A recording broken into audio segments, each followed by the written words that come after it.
Hello friends, तो कैसे हैं आप सब। आई होप के सब बहुत अच्छे होंगे और अच्छे से पढ़ाई कर रहे होंगे। एसएससी सीजीएल एग्जाम में 50 दिन बचे हैं। ये 50 दिन किसी भी व्यक्ति के लिए बहुत ज्यादा दिन हो सकते हैं अगर वो बहुत सही तरीके से पढ़ाई कर रहा है, राइट गाइडेंस में चल रहा है, उसको पता है कि मुझे किस तरीके से पढ़ना है, कब प्रैक्टिस करनी है, कितना प्रैक्टिस करना है, कितना रिवाइज करना है, कितने मॉक टेस्ट लगाने हैं। अगर वो सही रास्ते पे सही गाइडेंस में है तो 50 दिन बहुत है। बट अगर आप गलत रास्ते पे हो, आपको पता ही नहीं है कब क्या पढ़ना है, कभी एक सब्जेक्ट छूट जा रहा है, कभी दूसरा सब्जेक्ट छूट जा रहा है, कभी आप किसी दिन पढ़ भी नहीं पा रहे, किसी दिन डिमोरलाइज हो जा रहे हो, किसी दिन पता ही नहीं है क्या करना है, और इस तरीके से अगर आप डावाडोल चल रहे हो तो आपके लिए 50 दिन बहुत कम है। ये वीडियो आपको फुल प्रूफ गाइडेंस देगा कि ये 50 दिन कैसे मैक्सिमाइज करने हैं, कैसे मैक्सिमम यूटिलाइज करना है कि इन 50 दिन में हम कॉन्फिडेंट हो जाएं कि किसी का सिलेक्शन हो ना हो, मेरा जरूर होगा। क्यों? क्योंकि मैंने मेहनत इतने की है, इन 50 दिनों को इस तरीके से यूटिलाइज करके आया हूं कि हाँ, मैं श्योर हूं कि मेरा सिलेक्शन होगा। तो इन्हीं 50 दिन के बारे में हम बात करेंगे इस वीडियो में। एक एक सब्जेक्ट को डिटेल में डिस्कस करेंगे कि इस सब्जेक्ट में क्या क्या स्कोप है, कहां इंप्रूवमेंट हो सकता है, कितने मॉक टेस्ट लगाने हैं, कितनी प्रैक्टिस करनी है, किस सब्जेक्ट की क्या नीड है, लास्ट के 50 दिन में क्या क्या कर सकते हो। और मैंने 5 गवर्नमेंट एग्जाम क्रैक किए, पांचों गवर्नमेंट एग्जाम में लास्ट के 50 दिन देखे हैं। और सबसे पहली बार मेरी 20 की एज में गवर्नमेंट जॉब लगी है, तो तब से देखना स्टार्ट किया। काफी अच्छा एक्सपीरियंस है, काफी जेन्युइनिटी के साथ मैं बता सकता हूं कि कैसे इन 50 दिनों को आपको हैंडल करना है, किस अप्रोच से हैंडल करना है। तो चलिए चलते हैं आज के वीडियो पे। उससे पहले एक रिक्वेस्ट है, 95% इस चैनल के व्यूवर जो हैं क्या करते हैं, बिना सब्सक्राइब किए वीडियोस को देखते हैं। इस चैनल को सब्सक्राइब कर लो। मैं फ्री में बहुत सारी चीजें करता हूं टेलीग्राम चैनल पे, यहाँ पे भी, और करता रहूंगा अगर आपका इसी तरह से सपोर्ट रहा। चैनल को सब्सक्राइब कर लो यार, छोटा सा है, फ्री में होगा, कुछ नहीं लगेगा। सब्सक्राइब कर लो ताकि आपको नोटिफिकेशन। सबसे पहले मैं बात करूंगा इंग्लिश सब्जेक्ट के बारे में। इंग्लिश में बहुत सारे लोगों को दिक्कत है, बहुत सारे हिंदी मीडियम में स्टूडेंट्स हैं, उनको दिक्कत रहती है। कॉम्प्रिहेंशन पोर्शन में क्या करें, वोकैब, ग्रामर एंड सब बात करेंगे वन बाय वन। सबसे पहली चीज आपको देखनी है कि आपके पास नीतू सिंह वॉल्यूम 1 वाली बुक होगी ग्रामर की, इंग्लिश ग्रामर की। अगर वो नहीं होगी तो आपके पास अपने नोट्स तो होंगे जरूर बनाए हुए। ये दोनों नहीं है तो दिक्कत है। ये दोनों में से एक चीज तो आपके पास होनी चाहिए थी, एंड आई होप कि आपके पास दोनों या एक चीज तो जरूर होगी। सबसे पहले आपका टारगेट होना चाहिए कि आप आगे आने वाले 7 दिन में एक बार उस नीतू सिंह वॉल्यूम 1 को रिवाइज कर दें। एक बार अभी कर दें, एंड एग्जाम से पहले कम से कम 4 से 5 बार उस बुक को रिवाइज करना है। तो अपना प्लान उस हिसाब से बना लो कि वो बुक कम से कम 4 से 5 बार रिवाइज होनी है। उस बुक में कौन कौन से टॉपिक रिवाइज करने हैं? Noun, pronoun, adjective, adverb, conjunction, articles and prepositions. ये टॉपिक्स अगर आप उस बुक में से रिवाइज कर लेते हैं, उसके बाद बंद कर दीजिए, उसमें से बाकी टॉपिक नहीं पढ़ने, केवल ये ग्रामर के टॉपिक पढ़ने। ये पढ़ लिए तो एक बार पढ़ लिए अगले 7 दिन में, एंड उसके बाद मैं जैसा बताया एग्जाम से पहले 4 से 5 बार आपको याद करने का टारगेट बनाना है कि कम से कम 4 से 5 बार रिवाइज कर लो। ये बुक जैसे ही हो जाए आपकी 7 दिन के बाद, आपको स्टार्ट करना है मिक्स एरर और मिक्स इंप्रूवमेंट। ये वाला सेक्शन आपको स्टार्ट करना है। डेली 60-60 या 50-50 करके आपको 100 से 120 डेली लगाने हैं इंप्रूवमेंट और एरर। अगर आपने ये किया, सबसे पहले 7 दिन में ये रिवाइज कर लिया और एग्जाम से पहले 4 से 5 बार रिवाइज कर लिया English grammar Neetu Singh volume 1, ये अपना नोट्स। एंड दूसरी चीज, आपने मिक्स एरर और मिक्स इंप्रूवमेंट जो स्टार्ट कर रहे हो, उसको एग्जाम से पहले 3 से 4 बार कर जाते हो। पहली बार में आप मान लो 50-50 कर रहे हो, 60-60 कर रहे हो, कुछ भी नहीं है आपको 60 में से। जैसे मान लो 60 मैंने एरर लगाई, 60 में से मुझे 20 आई, 40 नहीं आई, कोई दिक्कत नहीं है। 40 में से आंसर देख लो, क्या था, क्या सही था, क्या गलत था, और क्यों गलत हो गया वो देख लो। इस तरीके से डेली करते जाओ। आज जो कर रहे हो उसको कल जो आज गलत हुए ना, वो आज गलत जो हुए वो देख के दिन नया कल करना, नए 50-60 करना कल। थर्ड डे जब जाओ तो पहले दोनों दिनों में जो कॉन्सेप्ट गलत हुए, जो क्वेश्चन गलत हुए, उनको एक बार देख लो कि क्या कॉन्सेप्ट गलत हुआ था। यहाँ पे वर्ब की फर्स्ट फॉर्म आनी चाहिए थी, अच्छा इसमें ये दिक्कत है, इसमें थर्ड फॉर्म आनी चाहिए थी, दिक्कत है, अच्छा इसमें एडजेक्टिव नहीं आना चाहिए, ये दिक्कत है। ये देख देख के आगे बढ़ते जाओ। और ये जो 1000 एरर 1000 इंप्रूवमेंट इतना ही होता है। कोई भी पीवाई की बुक उठाओगे 800 से 1000 इंप्रूवमेंट मिलेगा, 800 से 1000 एरर मिलेगा। इसको आप क्या कर जाओ, 3 से 4 बार कर जाओ एग्जाम से पहले। आ रहा हो नहीं आ रहा हो वो सब बात की चीजें, आप बस कर जाओ 3 से 4 बार। 3 से 4 बार ये वाले इन्हीं चीजों को रिपीट कर दो, 50 दिन आराम से कर लोगे, कोई दिक्कत नहीं है। और 3 से 4 बार रिपीट करने का मतलब ये नहीं है कि एक-एक रिपीट करना है। पहली बार में जब हमने किया 50, तो उसमें से मुझे दिख गया ना कि 20-30 तो मेरे से हो रहे हैं, 20 या 15 नहीं हो रहे, उनको हाईलाइट किया है, तो वही दूसरी बार में रिवाइज करने हैं। तीसरी बार में जब दूसरी बार में जो नहीं हुए थे वो रिवाइज करने हैं, तो बहुत कम टाइम में रिवीजन होगा, ज्यादा टाइम नहीं लगेगा। इसी तरीके से English grammar Neetu Singh volume 1, उसको मैंने आज खोला।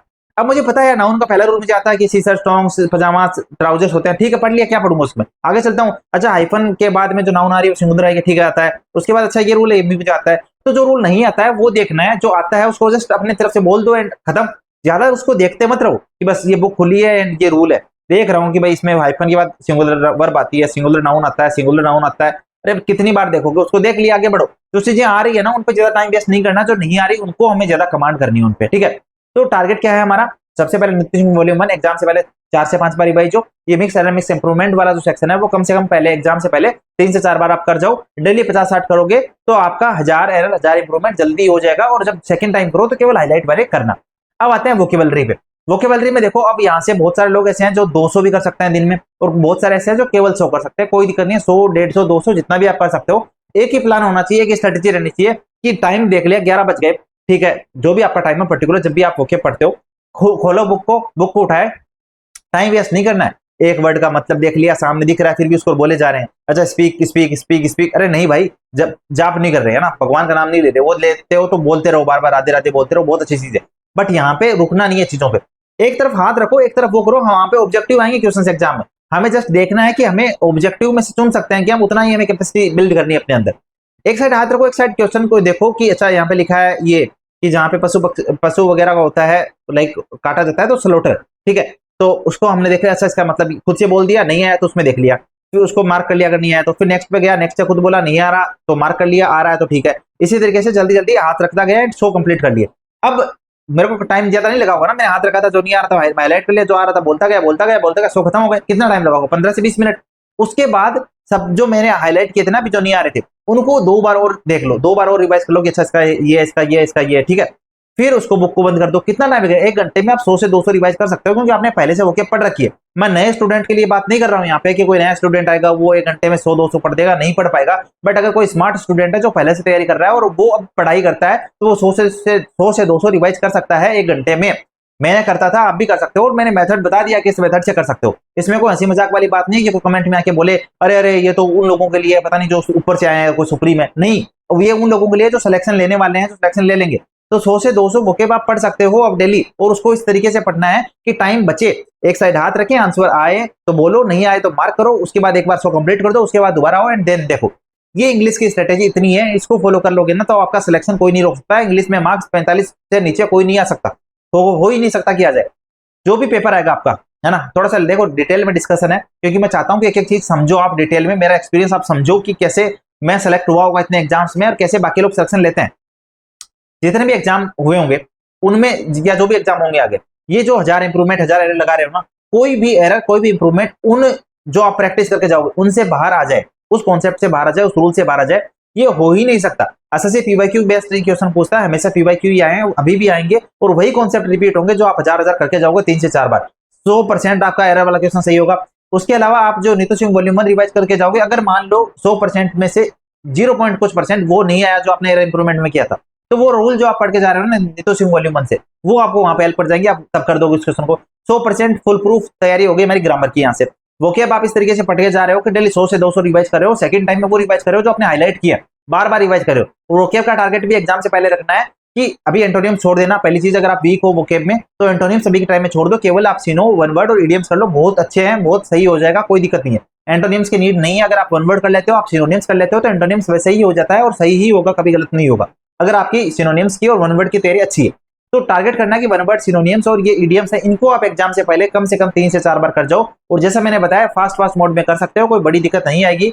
एंड एग्जाम से पहले देखो बहुत सारे आपको क्लासेस मिलेगी कि ये वोकेब कर लो, top 100 vocab, top 200 vocab, and इससे सिलेक्शन हो जाएगा। बट उनके चक्कर में मत घुसना। टारगेट ये होना चाहिए कि जो बुक है हमारे पास, जो जिससे हम इतने दिन पढ़ते हैं, उस पर ही हम फोकस रहे। तो ये इंग्लिश में आप करिए। अभी एडिटोरियल वगैरह आप स्किप कर सकते हैं। इसके लिए एक चीज मैं आपको बताऊंगा कि जो पीवाईक्यू बुक आप सॉल्व करते हो, उसमें से डेली कोशिश करो कि एक पैराग्राफ आप पढ़ लो जो पीवाईक्यूज में आया है। बाकी देखो प्री एग्जाम में कोई कॉम्प्रिहेंशन का उतना बड़ा रोल नहीं होता है, कोई पैराग्राफ नहीं आता है। क्लोज टेस्ट आता है, क्लोज टेस्ट आपका ग्रामर वोकेब से सही होगा। फिक्स प्रीपोजिशंस बहुत अच्छे कर लोगे, उससे सही होगा। फिक्स प्रीपोजिशंस बार बार रिवाइज करो, बार बार देखो, सुबह उठते एक बार देख लो, शाम को सोते हुए एक टाइम देख लो। फिक्स प्रीपोजिशन एक वीक में आपको सारे रट जाएंगे। फ्रेजल वर्ब्स में कुछ इंपॉर्टेंट फ्रेजल वर्ब्स है, जैसे गिव की हो गई, टेक की हो गई, ब्रेक की हो गई, या इसी तरीके के जो आम बोलचाल में हम यूज करते हैं, गो, कम, ये वाली फ्रेजल वर्ब्स जो इंपॉर्टेंट है वो देख लो, चल जाएगा काम, इतने में हो जाएगा और क्लोज टेस्ट बहुत अच्छे से हो जाएगा। अगर पैराजंबल में दिक्कत है, मैंने पहले से भी बहुत सारी क्लासेस शेयर की, अपने टेलीग्राम चैनल पे भी बहुत सारी क्लासेस शेयर की, कोई भी एक यूट्यूब पे वीडियो देख लो कि किस तरीके से पैराजंबल को किया जाता है, उसके बाद प्रैक्टिस करो पीवाईक्यू से, तो अच्छा होता जाएगा। तो इसमें भी आप डेली 10-20 मिनट पीवाईक्यूज में भी ये जो सेक्शन है पर्टिकुलरली क्लोज टेस्ट एंड ये जो पैराजंबल है उसमें भी देते रहना। तो ओवरऑल बात कहूँ, 1 घंटा आप वोकेब को दीजिए, एंड उधर आप जो नीतू सिंह वॉल्यूम 1 रिवाइज करोगे उसको 30 मिनट दीजिए। 30 मिनट में इनफ आप पेज पलट सकते हो, क्योंकि रिवाइज ही करना पहले से पढ़ा हुआ। उसके बाद जो आपका टाइम बच रहा है 1 घंटा, आप दो इन पीवाईक्यूज को जो मैंने बताया, एक तो मिस एरर इंप्रूवमेंट वाले सेक्शन को, और ये जो मैंने बताया पीक्यूआरएस एंड क्लोज टेस्ट वाले सेक्शन को। अब मैं बात करता हूँ नेक्स्ट रीजनिंग की, एंड देन हम बात करें मैथ्स की और जेके की। देखिए अब रीजनिंग की बात करूं तो रीजनिंग में क्या है कि यहाँ से बहुत सारे लोग कहते होंगे कि सेक्शन लगा लो हो जाएगा काम, बट मैं ये कहूंगा कि यार अगर आप जा रहे हो ना मेंस पर्सपेक्टिव से कि मैं रैंक होल्डर बनूंगा, मैं कोई स्कोप नहीं छोड़ूंगा कि मेरा नंबर कट जाए, तो ये कहूंगा कि ठीक है सेक्शनल मॉक लगा रहे हो, बहुत हेल्प करेगा, बहुत स्कोर बढ़ेगा, बट कभी भी 50 आउट ऑफ 50 की गारंटी नहीं मिल पाएगी आपको।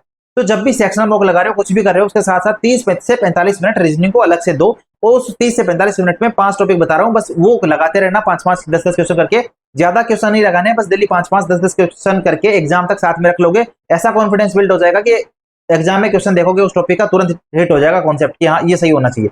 तो वो टॉपिक कोडिंग डिकोडिंग है, सीरीज है, एनालॉजी है, क्लासिफिकेशन है और मिसिंग नंबर है। ये 5 टॉपिक एग्जाम तक डेली 5-5 या 10-10 जितने भी क्वेश्चन कर सकते हो 30 से 45 मिनट में उतने करते जाओ, बट डेली एग्जाम तक करते जाना। ये ऐसा कॉन्फिडेंस देंगे कि एग्जाम में रीजनिंग में आपका क्वेश्चन गलत नहीं होगा इन 5 टॉपिक से, और यही 5 टॉपिक है जो 50 आउट ऑफ 50 डिसाइड करेंगे, और ये डिसाइड करेंगे कि प्री में आपके रीजनिंग में कितना स्कोर आ रहा है। तो एग्जाम से पहले अब रीजनिंग को आप 1-1 घंटा दो, 1 घंटे में सबसे पहले सेक्शनल मॉक लगा लो एक रीजनिंग का, एंड उसके साथ जो आपको 5 टॉपिक मैंने बताए इनके डेली 5-5 10-10 क्वेश्चन कर लो आधे घंटे में जितने भी हो सके, बट डेली करते रहोगे तो ऐसा कॉन्फिडेंस बिल्ड हो जाएगा कि यार ऐसे क्वेश्चन मैं कर लेता हूं, मुझे तुरंत हिट हो जाता है आंसर एंड मैं कर लूंगा। ठीक है, समझ गए इस चीज को। अब आगे मैं चलता हूं, क्योंकि रीजनिंग का इतना ही है, रीजनिंग इतने में लिमिटेड, अगर इतना टाइम दोगे तो आपका रीजनिंग बहुत अच्छा आउटपुट दे देगी। देखिए अब मैं बात करता हूं जीके सेक्शन के बारे में। जीके सेक्शन में अगर आप देखेंगे तो यहाँ से current affairs, static GK and theory and then PYQ, 4 section में मैं डिवाइड करता हूँ। सबसे पहले बात करता हूँ करंट अफेयर्स की। करंट अफेयर्स के इंपॉर्टेंट टॉपिक्स कौन से हैं? सबसे पहले आपको बताओ important appointments, awards, index and ranking, sports news, government की स्कीम्स, जो बहुत इंपॉर्टेंट स्कीम्स हैं अलग अलग स्टेट्स की, वो भी जरूर देखनी है आपको। एंड जो 6 नंबर पे है वो है कि स्पेस में हमने कोई बड़ी उपलब्धि की है, बहुत बड़ा कुछ काम किया है। एंड लास्ट एक है स्पोर्ट्स में जो अलग इंटरनेशनल लेवल पे भी चीजें हुई है। स्पोर्ट्स पहले क्रिकेट वगैरह की बात कर लेते हैं, बट इंटरनेशनल लेवल पे जो फ्रेंच ओपन हुआ है, विंबलडन हुआ है, कोई रेस हुई है उसमें कौन जीता है, ये सब चीजें जो है वो भी इंपॉर्टेंट होती है। तो एसएससी में जो पीवाईक्यूज के एनालिसिस के बेस पे कहूं तो ये 5-6-7 टॉपिक बहुत इंपॉर्टेंट है, इन पे स्पेशली फोकस करना। पीडीएफ मैं अपने टेलीग्राम चैनल पर डाल दूंगा, किसी भी चैनल से उठा के डालो, कहीं से भी डालो, बट मैं आपके लिए डाल दूंगा वहां पे बेस्ट पीडीएफ डाल दूंगा, जाके टॉपिक वाइज अब से पढ़ना स्टार्ट कर देना। डेली आधा घंटा मैं कहूंगा, अब आप आधा घंटा 20 से 30 मिनट आप ऑलमोस्ट दे सकते हो करंट अफेयर्स को। इसके अलावा आधा घंटा आपको देना है स्टैटिक जीके को, एंड उसके अलावा आपको 1 घंटा थ्योरी पढ़नी है लूसेंट से, जो भी आपके नोट्स है उससे, जहां से भी आप पढ़ते हैं उससे थ्योरी पढ़नी है डेली 1 घंटा। 1 घंटा थ्योरी पढ़ोगे, आधा घंटा स्टैटिक जीके पढ़ोगे, आधा घंटा करंट अफेयर्स पढ़ोगे, हो गए इतना खत्म। अब ये एक टाइम पे रख लेना क्योंकि ज्यादा बोरियत हो जाएगी एक साथ पढ़ोगे। एक टाइम मान लो सुबह आपने ये पढ़ लिया, दोपहर में ये पढ़ लिया, अब रात के टाइम में दूसरा सेक्शन आप रख लो पीवाईक्यूज। जीके के पीवाईक्यूज आपको डेली करने हैं, टारगेट करना है कि 100 पीवाईक्यूज कर सको। अभी के टाइम के हिसाब से अच्छे हैं, 100 आप कर लोगे, 100 करने भी चाहिए। और 100 कैसे करने, फिर वही बात आती है कि ऑप्शन आपको पता हो, आंसर आप ढको खुद से, जल्दी से क्वेश्चन पढ़ो, आंसर करो खुद से, नहीं आ रहा आंसर देखो, हाईलाइट करो क्वेश्चन को, इस तरीके से कि ये मेथड आपका सभी जगह चलना चाहिए कि आप टाइम ज्यादा वेस्ट ना करो क्वेश्चन पे। एक क्वेश्चन आप पढ़ रहे हो, आंसर नहीं आ रहा, आप आंसर देख रहे हो कि अच्छा ये आंसर इसका, वो यार भूल गया, ठीक है, फिर उस पे नेक्स्ट क्वेश्चन पे जाओ, उसको हाईलाइट कर लेना, पहले वाले को नेक्स्ट पे जाओ, इस तरीके से शो करो, एंड देन उसके बाद जो आपने हाईलाइट किया वो एक बार और देख लो। इतना ही काम होता है। जब नेक्स्ट जा रहे हो तो दोबारा आज के हाईलाइट वाले दोबारा देख लो एक बार 5 मिनट में। ये वाली स्ट्रेटेजी अगर आप चलते हो तो जीके में बहुत अच्छा स्कोर कर लोगे। तो बेसिकली यहाँ से जीके में ज्यादा स्कोर करने के लिए एक ही चीज हमें करनी है, वो है जो मैंने बताया कि आधा घंटा मैं करंट अफेयर्स पढ़ूंगा, आधा घंटा स्टैटिक जीके पढ़ूंगा और 1 घंटा थ्योरी पढ़ूंगा। जो भी मेरे नोट्स हैं जहां से भी मैं पढ़ता आया हूं वहां से थ्योरी पढ़ूंगा, और उसके अलावा मैं 45 मिनट 60 मिनट में टारगेट करूंगा कि 100 जीके के पीवाईक्यूज कर सकूं। और इसके अलावा मुझे जो टाइम इधर उधर मैं वेस्ट करता हूँ ना ग्रुप्स में, मेरा जीके में स्कोर नहीं आ रहा, मेरा जीके में स्कोर नहीं आ रहा, मैं नहीं याद कर पा रहा, मुझे याद रहता नहीं है, ये सब में उस टाइम को बचा के भी आप जीके में इन्वेस्ट करेंगे तो आपको ज्यादा आउटपुट मिलेगा, क्योंकि उस सबसे कुछ नहीं मिलने वाला, कोई भी आपको कोई हेल्प नहीं कर पाएगा। हेल्प आपको खुद ही करनी पड़ेगी। अगर एक बार आपको याद नहीं हुआ, आपको पता होना चाहिए जितनी बार मुझे याद नहीं होगा मैं उससे एक बार ज्यादा बार पढ़ूंगा। यही कॉन्सेप्ट होता है किसी भी चीज को या किसी भी सफलता को पाने का, कि जिद होती है आप में कि यार जीके, अच्छा जीके याद नहीं होता, कितनी बार याद नहीं होगा, अच्छा आज मैंने पढ़ लिया, याद नहीं हुआ, साला देखता हूँ कल देखना, कल दोबारा पढ़ लूंगा। तो जितनी बार याद नहीं हो रहा उससे एक बार ज्यादा बार हमें पढ़ना है और हमें याद हो जाएगा। तो इस अप्रोच से चलोगे 100% किसी को याद नहीं होता, बट उतना याद हो जाएगा जितना एग्जाम में आप 17-18 क्वेश्चन सही कर दो, और इतने क्वेश्चन सही कर दो एग्जाम में जीके सेक्शन में अच्छे हैं, इतने क्वेश्चन सही कर दिए बहुत इनफ है, और इतना ही चाहिए मैं एसएससी सीजीएल के जीके सेक्शन में स्कोर। ठीक है, तो ये आपका टारगेट होना चाहिए कि जीके में आप इस तरीके से पढ़ो, 2.5-3 घंटा दो, एंड उसके बाद स्कोर जो भी आएगा वो बाकी लोगों से आपका बेहतर ही आएगा, एवरेज से बेहतर ही आएगा, उसको एक्सेप्ट करो। ग्रुप्स में इधर उधर ये जो समझने से कि जीके में कैसे स्कोर करूं, नहीं हो रहा, ये नहीं हो रहा, इससे कोई सोल्यूशन नहीं निकलेगा मेरे भाई। जो चीज मैंने बताई है ना, 2.5-3 घंटा वैसे पढ़ने से ही नंबर आएगा, ये मेरा एक्सपीरियंस है, खुद के एक्सपीरियंस के वजह से बता रहा हूँ। जीके में कोई आपको नहीं बचा सकता, आप खुद आपको बचा सकते हो अगर आप 2.5-3 घंटा पढ़ते हो इस तरीके से। एंड रिजल्ट तुरंत नहीं मिलेंगे, हो सकता है आप 2.5-3 घंटा पढ़ रहे हो, कल के मौके में आपका गलत क्वेश्चन हो गया, आपको लगा यार क्या मतलब निकला, 2.5-3 घंटा पढ़ गया, बट वो धीरे धीरे चीजें डेवलप होती है। 50 दिन करोगे तो रिजल्ट आएंगे। तो 50 दिन इस चीज पे स्टिक रहना और अपने आप में कॉन्फिडेंट रहना कि हाँ मैं पढ़ूंगा 2.5-3 घंटा जीके। अब लास्ट में हम बात करेंगे मैथ सेक्शन के बारे में। देखिए मैथ सेक्शन में अब आपको 2 हिस्सों में डिवाइड करना पड़ेगा टॉपिक्स को। एक हिस्सा वो होगा जो कमजोर टॉपिक है आपके, मतलब जैसे मान लो आपका अलजेब्रा वीक है, आपका ज्योमेट्री वीक है, आपका मेंसुरेशन वीक है। दूसरा तबका वो होगा जो आपके स्ट्रॉन्ग पॉइंट्स है। अब जो जो वीक टॉपिक्स है, सबसे पहले तो उनका रिवीजन स्टार्ट करना है अपन को। डेली शेड्यूल में डालना है कि डेली मैं अब रिवाइज करूं उन टॉपिक्स को जो मेरा वीक है। मेरा SI लगातार गलत हो रहा है, मेरा मेंसुरेशन क्वेश्चन लगातार गलत हो रहा है, ज्योमेट्री के कंसेप्ट लगातार मैं भूल जा रहा हूं, मुझे दिक्कत आ रही है टाइम स्पीड डिस्टेंस में, मुझे दिक्कत आ रही है बोट एंड स्ट्रीम वाले टॉपिक में। मुझे पता चल गया ये मेरे 5-6 टॉपिक है जिसमें मुझे दिक्कत आ रही है। तो मैं सबसे पहला टॉपिक उठाऊंगा, जैसे ज्योमेट्री उठा लिया, कल मैंने टॉपिक उठा लिया मेंसुरेशन, परसों मैंने उठा लिया। इस तरीके से मैं थोड़ा थोड़ा डेली रिवाइज करूंगा। मैं ये नहीं कह रहा एक दिन एक टॉपिक रिवाइज हो जाएगा, बट मैं रिवीजन करना स्टार्ट करूंगा उन टॉपिक्स का जो मेरे ज्यादा वीक है। जिन टॉपिक्स का सही से चल रहा है उनको अभी रोक दो, कोई दिक्कत नहीं है, उनको रहने दो। जो टॉपिक वीक है ना, 5-7 टॉपिक ऐसे निकलेंगे, सबके निकलेंगे जो वीक है बाकी टॉपिक से कंपेरिजन में, उन टॉपिक्स का रिवीजन स्टार्ट करो और उन्हीं टॉपिक्स के PYQ स्टार्ट कर दो।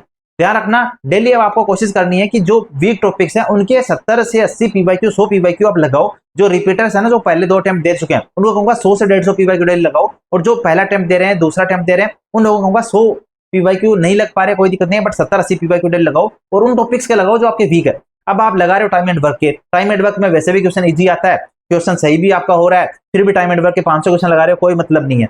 अब यहां से आपको समझना पड़ेगा कि आपकी वीकनेस कहां पे है, कहां पे क्वेश्चंस गलत होते हैं, क्या एग्जाम की डिमांड है। एग्जाम की डिमांड के हिसाब से लास्ट के 50 दिन में चलना पड़ेगा, तभी आप सही राह पे चल पाओगे। तो ये चीज समझनी पड़ेगी आपको कि आपके वीक पॉइंट्स क्या है, वो कैसे मिलेंगे। मॉक टेस्ट उठाओ लास्ट के 4-5-10 मॉक, उनमें देखो कौन से टॉपिक से लगातार गलत हो रहे हैं। क्या ज्योमेट्री के थ्योरम्स आपको अब भी आते हैं?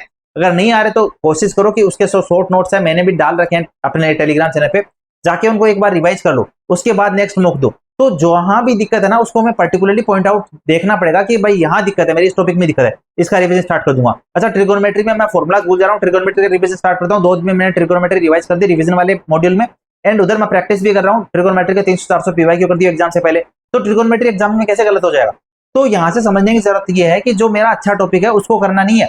अब दिक्कत आपको परसेंटेज में है नहीं, परसेंटेज हमेशा सही होता है, फिर भी आप परसेंटेज के 500 PYQ लगा रहे हो अब के टाइम में 50 दिन में। नहीं लगाना।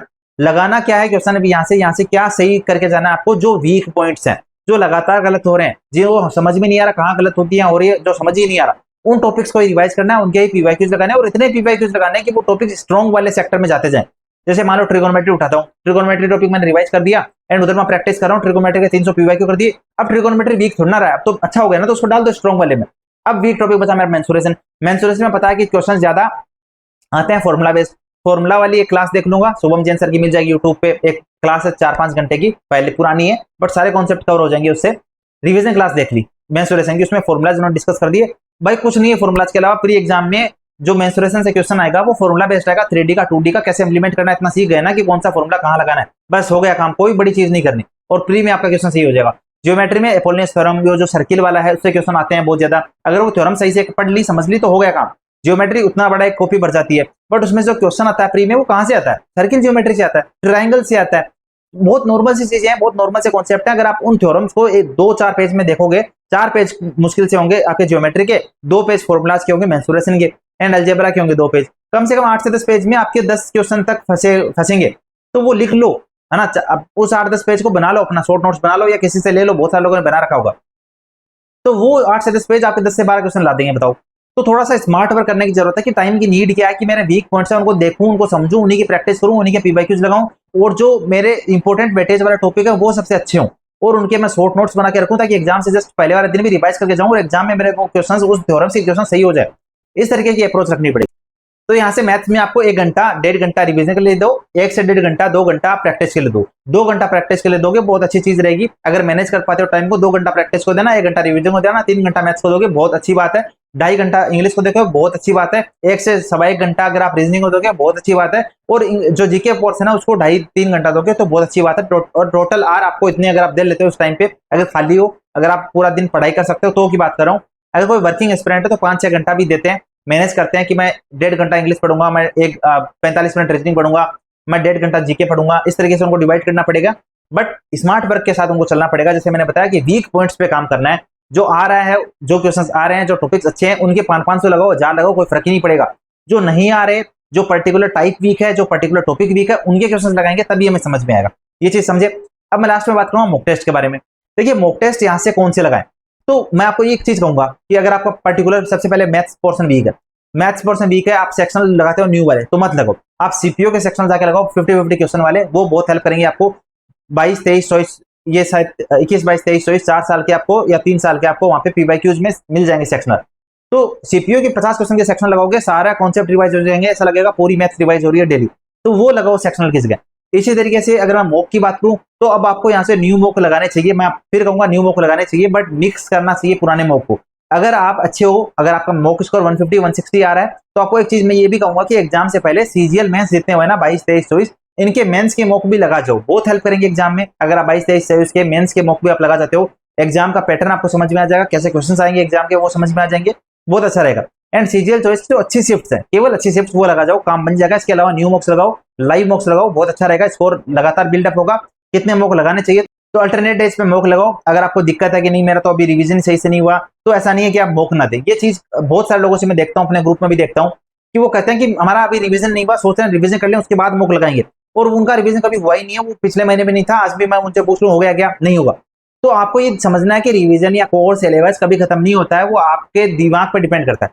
तो जाके है ना मॉक लगाओ, अल्टरनेट डेज पे जरूर मॉक लगाओ। कोई डेली लगाता है तो बहुत अच्छी बात है, बट अल्टरनेट डेज पे जरूर मॉक लगाओ। एंड मॉक को एनालाइज करो कहाँ पे वीक है, और वही वीक पॉइंट्स पे हमें प्रैक्टिस करनी है, वही वीक पॉइंट्स का हमें रिवीजन करना है बार बार, तभी हमारा स्कोर बढ़ेगा। तो ओवरऑल यहाँ से हम इस वीडियो से क्या सीख रहे हैं, इस वीडियो से सीख रहे हैं कि एक माइंडसेट हमारा होना चाहिए कि हमें चीजें करनी है और करके ही रहनी है। हमें पता है कि डेली 100 से 100 क्वेश्चन मैथ्स के लगाऊंगा तभी मैं अच्छा स्पीड बना सकता हूँ। मुझे पता है डेली 15 से 20 मिनट कैलकुलेशन को दूंगा तभी अच्छा कर सकता हूँ कैलकुलेशन को। मुझे पता है वोकेब मैं 100 से 200 डेली करूंगा तो बाकी लोगों से मैं आगे जा रहा हूँ, क्योंकि बाकी लोग 50 और 100 में भी स्ट्रगल कर रहे होंगे। नहीं सर याद नहीं हो रहा, नहीं सर नहीं हो पा रहा, वोकेब भूल जा रहा हूँ, वोकेब नहीं हो पा रही।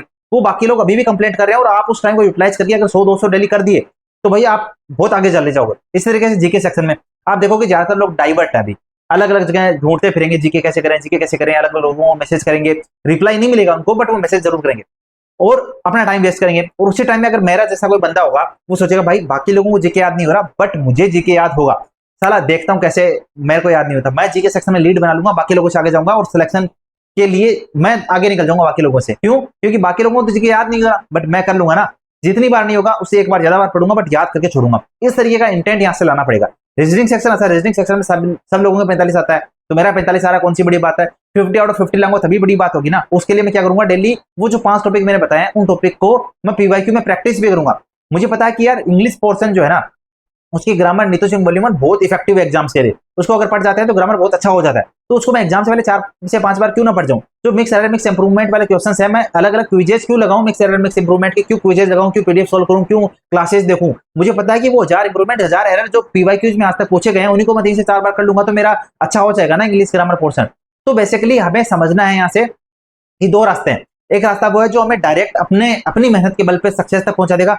एक वो रास्ता है जो घूम के आएगा, पता नहीं अगले अटेम्प्ट तक पहुंचेगा, उससे अगले अटेम्प्ट तक पहुंचेगा, बट वो घूम के आएगा, शायद पहुंचा दे कभी, बट डायरेक्ट इस बार तो नहीं पहुंचा पाएगा, या अगर पहुंचा पाएगा तो शायद मुझे रैंक से या अपने सिलेक्शन से थोड़ा दूर कर देगा। तो दोनों अप्रोच में से आप किस अप्रोच की तरफ जाना चाहते हैं वो आप पे। मेरा इंटेंट, मेरी सोच आपको समझ में आई होगी कि मैं एक ही चीज पे बिलीव करता हूँ कि मैं कर सकता हूँ, मैं करके दिखाऊंगा। और मुझे जितनी बार लगेगा ना मुझे वोकेब याद नहीं हो रही, मैं उससे डबल बार पढ़ूंगा और वो चीजें मुझे याद होगी, वो चीजें मेरे दिमाग में बैठेगी। कैसे नहीं बैठेगी वो मैं अपने आप देख लूंगा। जब इस तरीके के अप्रोच से जाते हो दिमाग भी कहता है यार इसको तो याद करवा दे भाई, ये तो यार ये तो करके छुड़ेगा, वैसे भी तू क्यों परेशान हो रहा है, दिमाग तू करवा दे इसको याद, वो भी तुरंत याद करवा देता है। वो डिपेंड करता है माइंडसेट। आपका माइंडसेट अगर पॉजिटिव है, अगर डेडिकेटेड हो आप किसी चीज को करने के लिए, सब चीजें हो जाती है। और अगर आप ये हो ना डेली ये मतलब ये पागल कि नहीं हो पा रहा, नहीं हो पा रहा, नहीं हो पा रहा, दिमाग कहेगा यार इससे वैसे ही नहीं हो पा रहा, क्या करना है, तो नहीं होगा। तो समझने की जरूरत है कि आप क्या करना चाहते हो और किस अप्रोच के साथ जाना चाहते हो। एग्जाम में सिलेक्शन केवल 1% लोगों में होता है, और वो लोग स्पेशल बनते हैं, वो लोग स्पेशल करते हैं, स्पेशल सोचते हैं, स्पेशल एटीट्यूड रखते हैं, स्पेशल अप्रोच रखते हैं, तभी वो एग्जाम क्लियर करते हैं। और वो अप्रोच आपको रखनी पड़ेगी माय डियर फ्रेंड, और तभी आपका सिलेक्शन होगा। आई होप कि चीजें समझ में आएगी, कुछ सीखने को आपको मिला होगा। एंड अगर कुछ सीखने को मिला है तो चैनल को सब्सक्राइब करके जरूर जाना, क्योंकि इट हेल्प्स कि बाकी लोगों के बहुत सारे आते हैं उल्टी पुल्टी चीजें, उन पे आप सब्सक्राइब करके रखते हो। एंड यहाँ पे 95% लोग बिना सब्सक्राइब के वीडियोस देखते हैं, मतलब कुछ अच्छा बना रहा हूं तभी देखते होंगे, बट बिना सब्सक्राइब किए। तो थोड़ा सब्सक्राइब कर लीजिए, इट विल मोटिवेट मी कि मैं ऐसे ही कुछ और वीडियोस आपके लिए लाऊं। एंड आई होप कुछ सीखने को मिला होगा। एंड चीजों को इंप्लीमेंट करना मेरे भाई। अब घर वालों के सपने पूरे करने से केवल 50 दिन दूर हो, इन 50 दिनों को अच्छे से यूटिलाइज करो, मेहनत करो, 50 दिन बाद जिंदगी बदल जाएगी। ये 50 दिन बाद प्री एंड देन मेंस के बाद जिंदगी बदलनी है वैसे तो ऑटोमेटिकली, बट 50 दिन बाद कॉन्फिडेंस आ जाएगा कि मेंस में बहुत अच्छा करूँ।